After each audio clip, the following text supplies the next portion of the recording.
ito na guys. So, pag nakulo na tong mantika na to, lagyan natin ng sibuyas, saka luya, at bawang.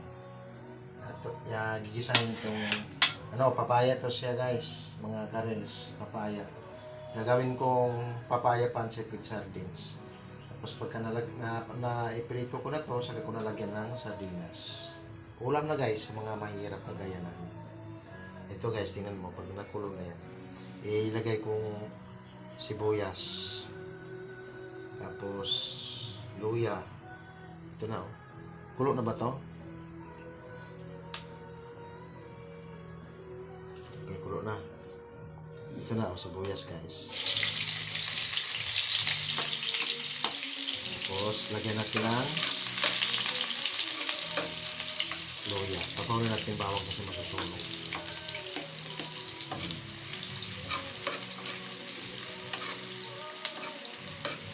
Yun guys, mga pagkain ng mga mahirap to, kagaya namin. Pero yung mga kontraktor ng mga Department of DPWH, yun, hindi nakain ng ganito. Ito para lang sa mahirap.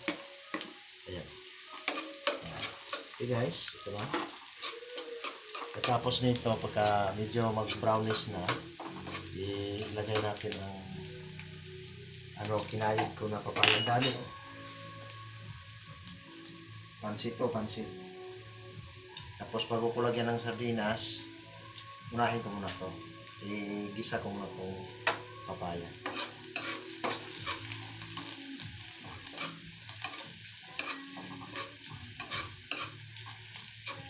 Okay, guys. Ito na. Tapos kung mag-isa to, lagyan ko ng sardinas. Ang dami to. May napahalong malaki.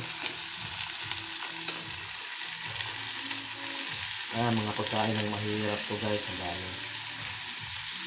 Puno isang kawali.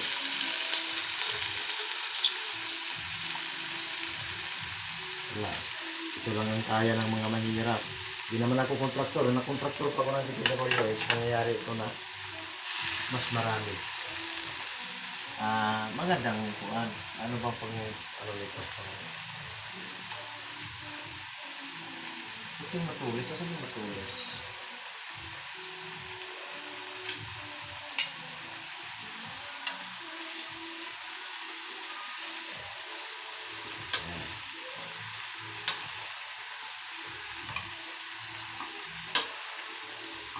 Dami kasi ito. So, ilagay lang ito sa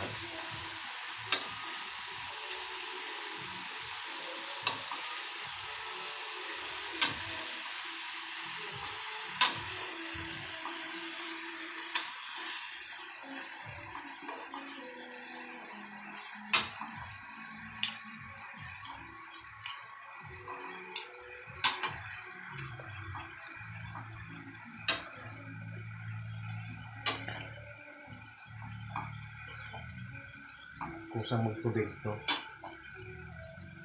Okay.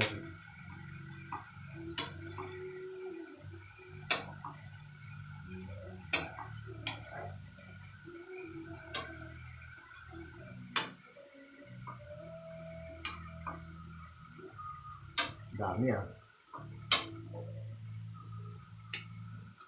Ano po siya? Pag medyo maluto ka, so may malaking kapit natin.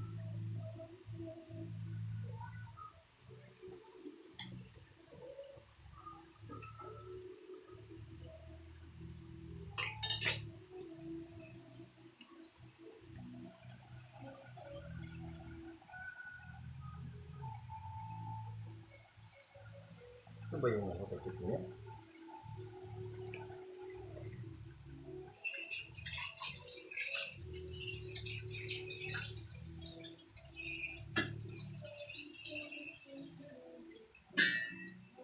Takpan mo natin guys pagka mga 5 minutes para kuhan siya saktong maluto bago natin lagyan ng itong sardinas na bangkong. Okay guys.